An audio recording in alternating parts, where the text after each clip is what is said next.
हाल ही में वैश्विक पवन दिवस के अवसर पर सर्वाधिक पवन क्षमता वृद्धि प्राप्त करने के लिए किसे सम्मानित किया गया है? अभी दोस्तों हाल ही में, अभी रसगुल्ला हाल ही में 15 जून, 15 जून जो है कौन सा दिवस था दोस्तों? वर्ल्ड विंड डे जो है सेलिब्रेट हुआ दोस्तों। वर्ल्ड विंड डे छापना विश्व दोस्तों, विश्व पवन दिवस जो है, विश्व पवन दिवस जो है अभी दोस्तों हाल ही में सेलिब्रेट हुआ है। पूछे आपसे कब सेलिब्रेट हुआ है? 15 जून को सेलिब्रेट हुआ, ये आपको ध्यान रखना है, ठीक है। अगर दोस्तों पूछूं आपसे इस बार जो है इसकी दोस्तों क्या थीम थी आपके? पवन ऊर्जा, power of the future of India छापना। इसकी जो थीम छापना, इसकी जो थीम है छापना पवन ऊर्जा, पवन ऊर्जा, पवन ऊर्जा, पावर ऑफ पवन ऊर्जा, पावर ऑफ द पवन ऊर्जा तो फ्यूचर ऑफ पवन ऊर्जा छापना। पवन ऊर्जा अगर पूछे इस बार की थीम क्या है? पवन ऊर्जा, पवन ऊर्जा, power of the future of India छापना। Power of the future of India, power of the future of India जो है, फ्यूचर ऑफ इंडिया, ये इसकी थीम थी, आपको ध्यान रखना है। एक्चुअली में दोस्तों हमें लगता है कि हमारे यहां पर जो सोलर एनर्जी है वो बड़ा स्थान रखती है, लेकिन दोस्तों पूरे विश्व में सुन लो चौथा स्थान भारत का पवन ऊर्जा में छापना। पूरे विश्व के अंदर छापना, विश्व में भारत जो है, विश्व में भारत पूछूं आपसे पवन ऊर्जा के मामले में छापेगा 4th स्थान पर है, ये भी आपको ध्यान रखना है। 4th रैंक भारत की है, ये भी आपको ध्यान रखना है, ठीक है। अगर दोस्तों पूछूं आपसे कि दोस्तों हमारा जो उद्देश्य दोस्तों, हमारा जो टारगेट है वो दोस्तों क्या है छापना? हमारा दोस्तों 2 टारगेट हैं आपके।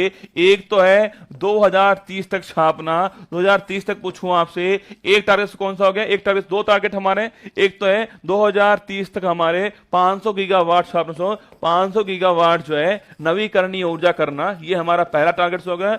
500 गीगावाट नवीकरणीय ऊर्जा 2030 तक, ये हमारा पहला टारगेट। सेकंड टारगेट छापना 2047 छापना, यहां तक हमें नेट जीरो कार्बन इमिशन करना है, ये भी हमारा टारगेट हो गया है। ये 2 टारगेट आपको छाना है, ठीक है। 2 टारगेट आपके सामने हो गए। 2 टारगेट है आपके 2030 तक कितना? 500 गीगावाट नवीकरणीय ऊर्जा करना, और सेकंड है 2047 तक आपके नेट जीरो कार्बन इमिशन करना है। ये 2 टारगेट आपके सामने, ठीक है। इन टारगेट को पूरा करने के लिए छापना, इन टारगेट को पूरा करने के लिए आपके जो हमारा पवन ऊर्जा है वो एक बड़ा महत्वपूर्ण रोल अदा करने वाला है, ऐसा इस रिपोर्ट में कहा गया है, ठीक है। अगर दोस्तों पूछूं आपसे कि पिछले 200 वर्ष पूछे आपसे किस राज्य में सर्वाधिक जो है वृद्धि दोस्तों पवन ऊर्जा में हुई है छापना, वो हो गया राजस्थान। लिखते दोस्तों अगर दोस्तों पूछे आपसे कि जो पवन ऊर्जा की जो स्थापित जो क्षमता है, अगर पूछे आपसे कि भाई साहब इसमें वृद्धि करने में पहला स्थान राजस्थान का हो गया,